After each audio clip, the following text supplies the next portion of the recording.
On va passer à l'imagerie, et en particulier au pattern radiologique des pneumopathie interstitielle diffuse idiopathique hors UUP, que je pense tout le monde a appris à reconnaître avec tout ce qu'on a fait sur l'UUP.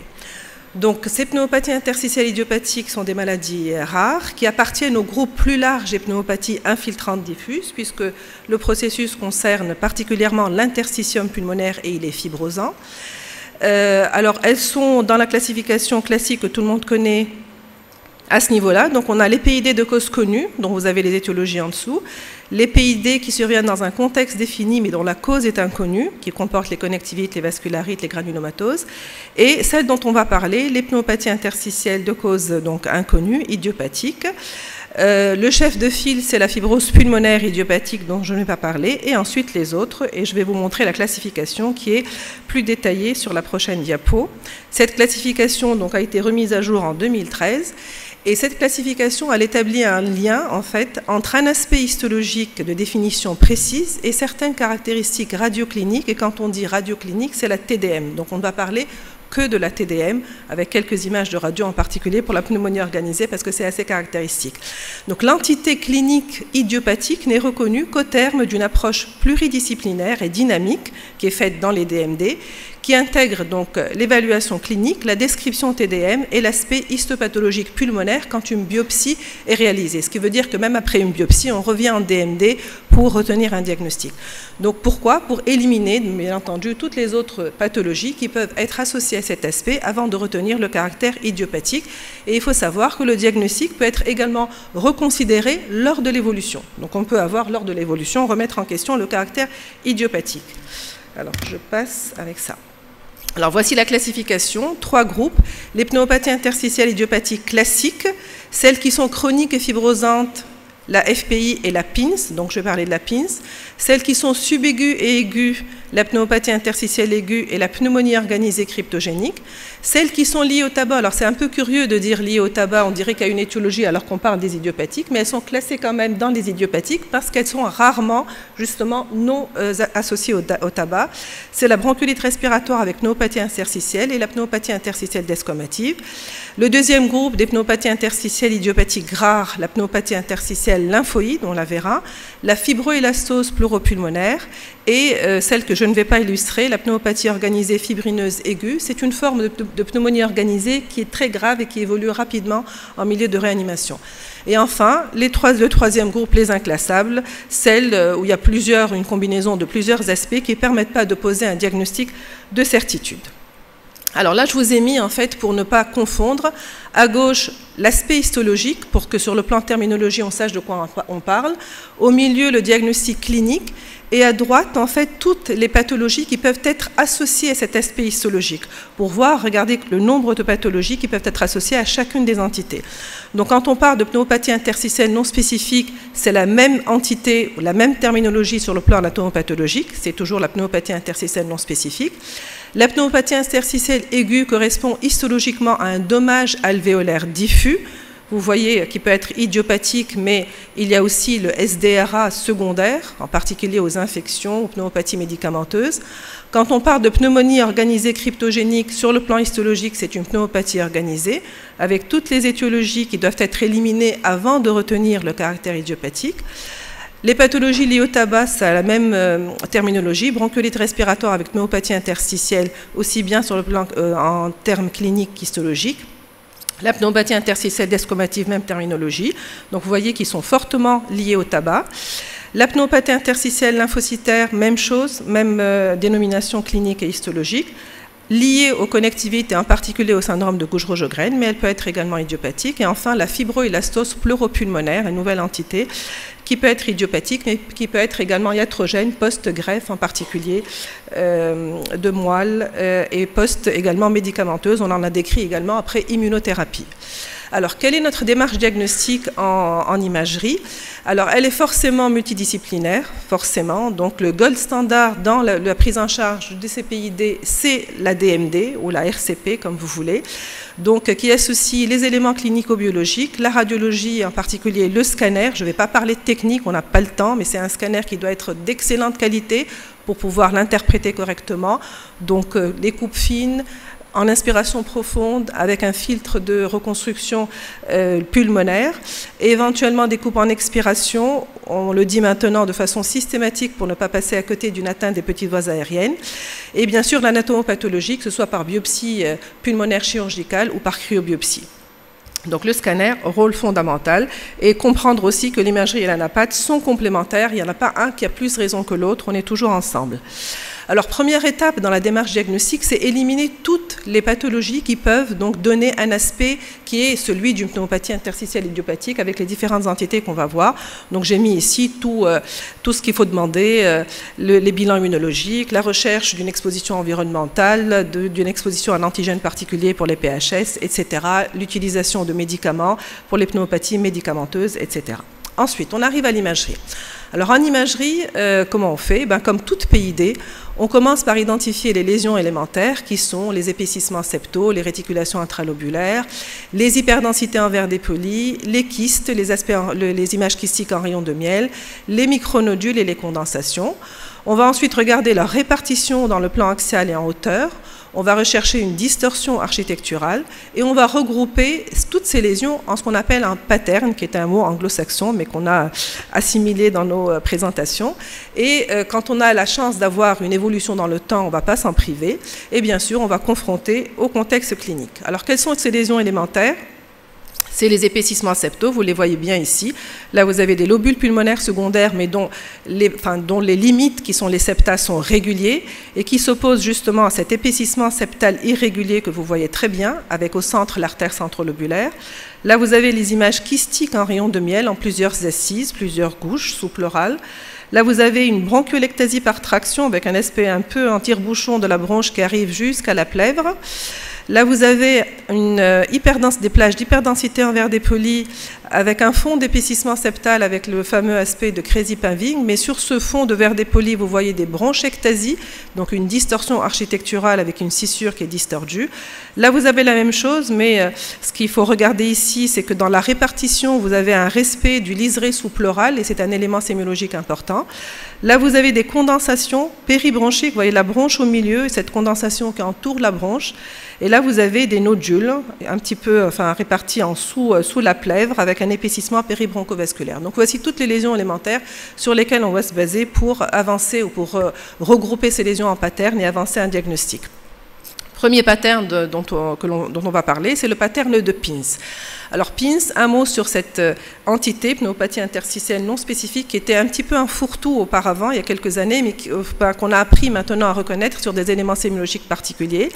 Elle est moins fréquente que l'UP, avec un âge moyen de 60 ans, plus fréquente chez la femme non fumeuse, mais quand on prend toutes les Pins confondues, pas forcément les idiopathiques. C'est un diagnostic d'exclusion parce qu'il faut absolument éliminer les connectivites et les pneumopathies médicamenteuses. Et comme on l'a dit, c'est un diagnostic, il faut toujours voir l'évolution du malade, puisque regardez ici, 17% des patients qui sont porteurs d'une Pins idiopathique développent secondairement une connectivite. Donc le suivi des patients est important. Elle a un meilleur pronostic forcément que la FPI et son évolution est variable. Elle peut bien évoluer sous traitement comme elle peut évoluer vers une forme fibrosante progressive. La particularité en histologie, c'est que c'est une infiltration diffuse et homogène de l'interstitium. Donc cette homogénéité spatiale et temporelle, elle s'oppose à l'hétérogénéité spatiale et temporelle de la fibrose pulmonaire idiopathique ou de l'UUP plutôt, et qu'on va voir au scanner. C'est-à-dire qu'on va avoir des lésions de même âge et de même type sur le scanner de façon assez homogène et de façon assez diffuse. Alors sur le scanner, quels sont les signes prédominants ? Le verre dépoli, l'épaississement septal, les réticulations intralobulaires, le bronchiolectasie par traction. Le rayon de miel est très rare, sauf dans les formes évoluées. Et l'homogénéité spatiale et temporelle dont je viens de parler. Pour la distribution, elle est beaucoup plus médulaire, avec parfois un respect du liseré cortical, mais ce n'est pas toujours le cas. On l'observe généralement dans le tiers des cas. Dans certaines séries, ça arrive jusqu'à 64%. Une atteinte péribroncovasculaire, donc contrairement à l'UUP, ça va s'étendre vers la médulaire le long des axes péribroncovasculaires. La prédominance et le gradient apicobasal, on va le retrouver.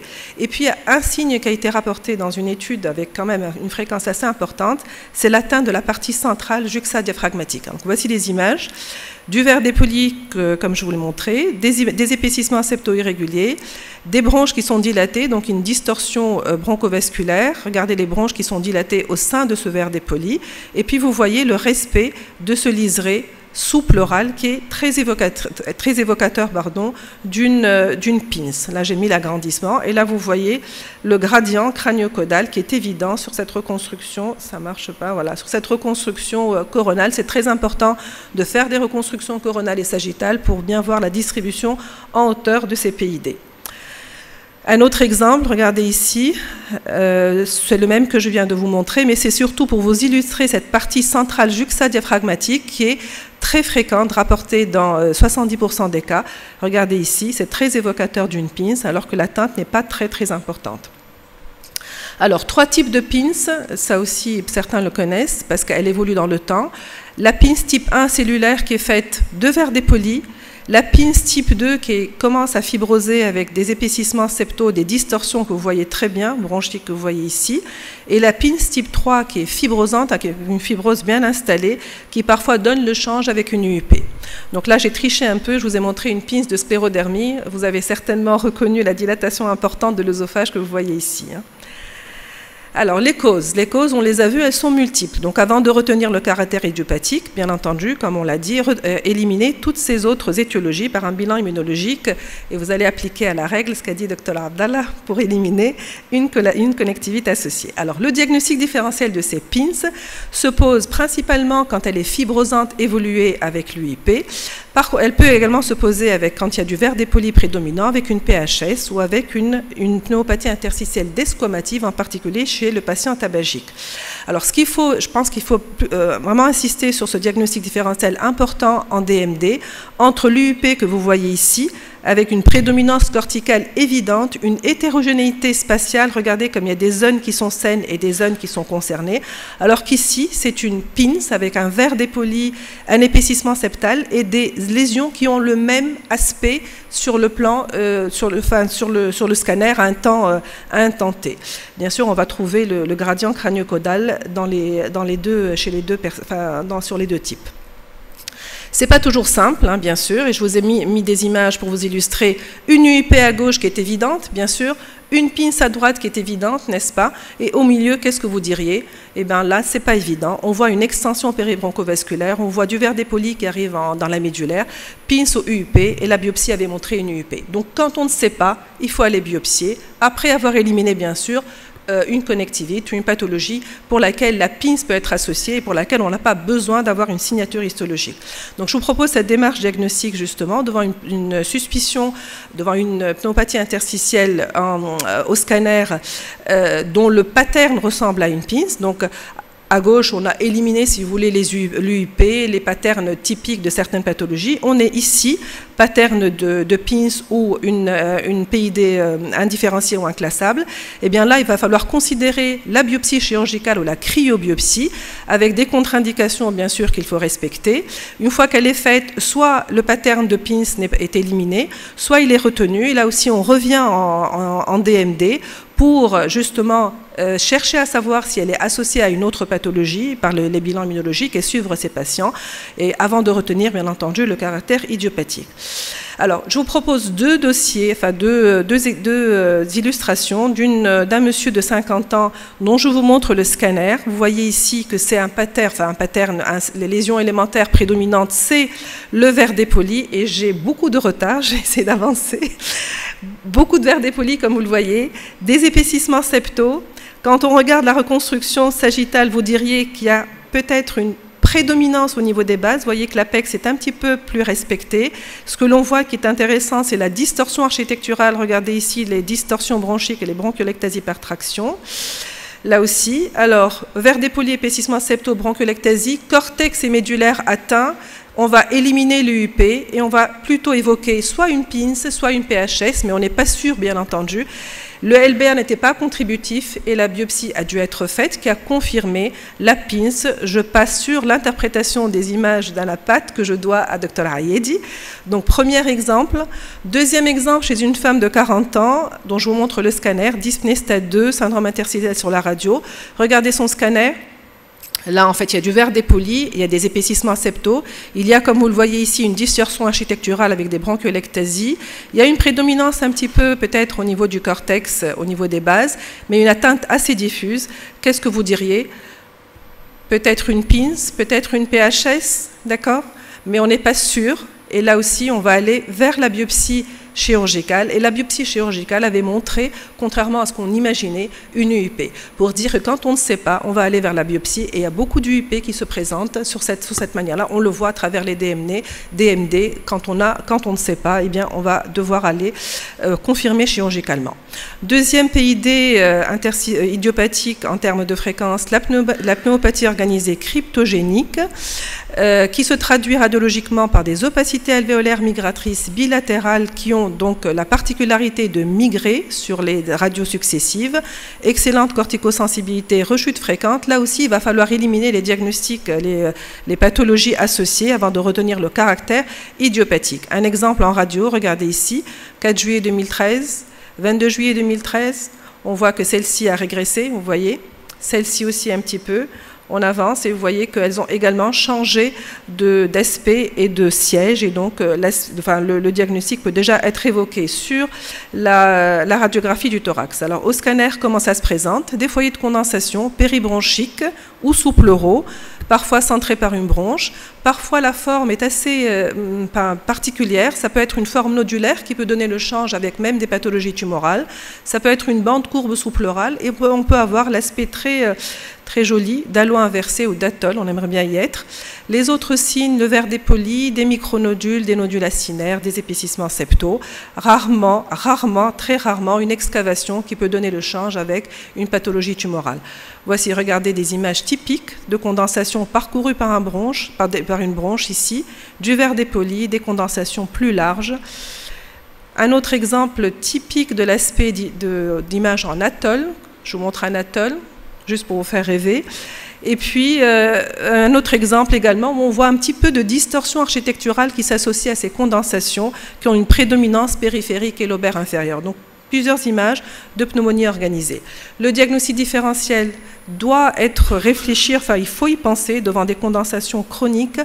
La hantise chez nous, c'est bien sûr l'adénocarcinome et le lymphome. Regardez ici, un adénocarcinome plutôt multifocal qui peut donner le change avec une pneumonie organisée.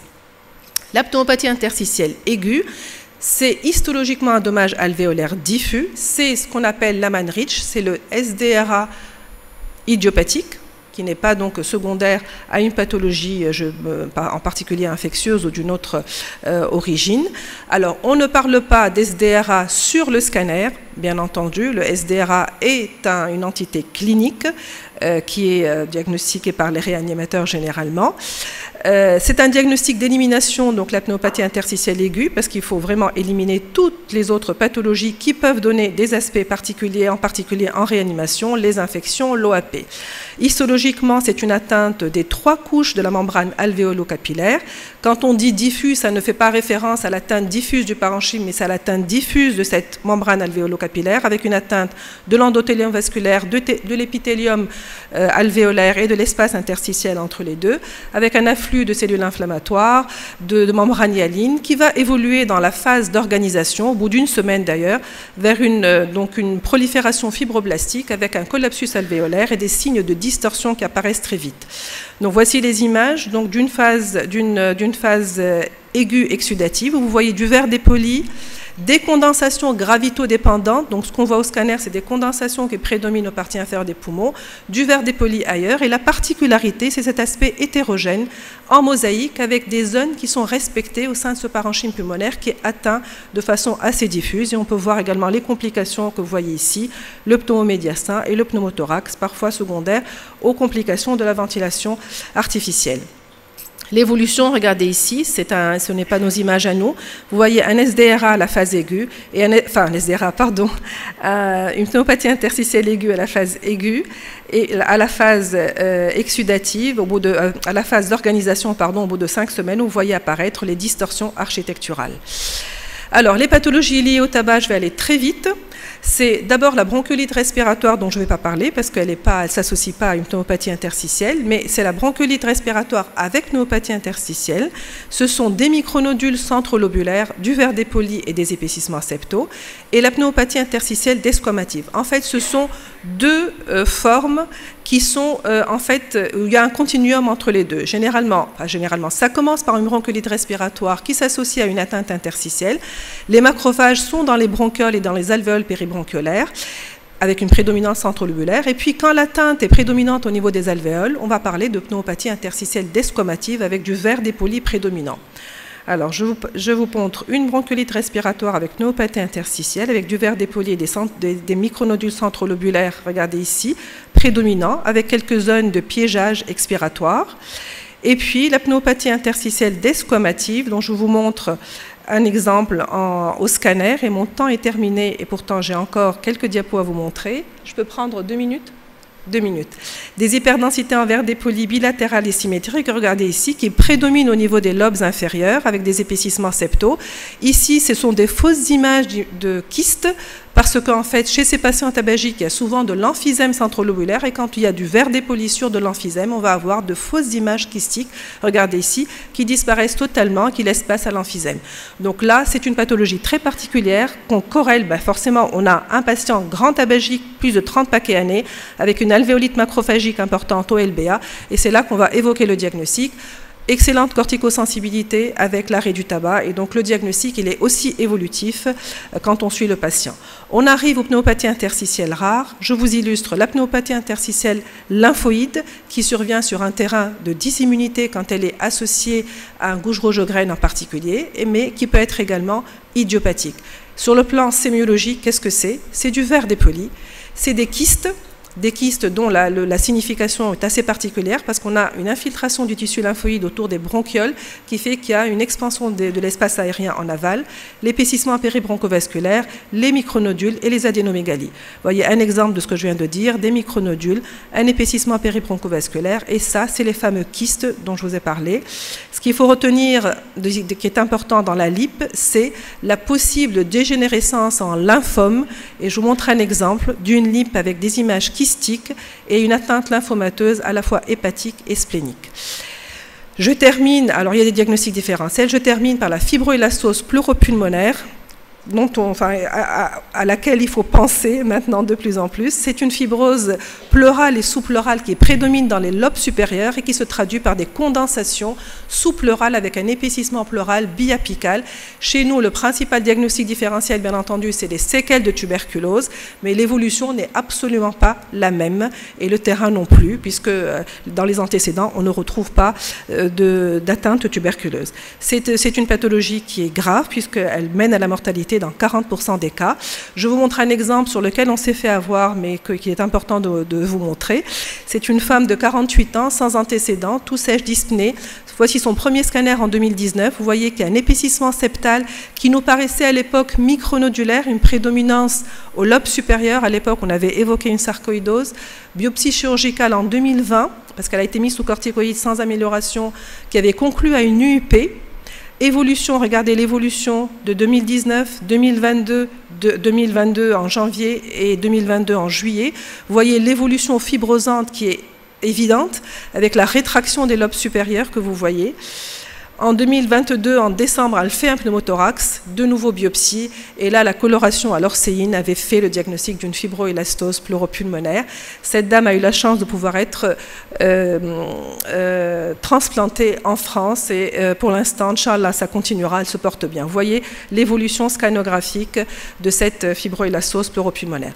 Donc, pour conclure, l'approche est nécessairement pluridisciplinaire. Commencez par éliminer toutes les pathologies avant de retenir le caractère idiopathique. s'il faut retenir quelque chose, pins, verre dépoli, rédiculation, granient crânio-caudal, et si on a la chance d'avoir le respect du liseré sous-pleural, la POC, c'est les condensations péribronchiques et sous-pleurales, et si on a la chance, le caractère labile.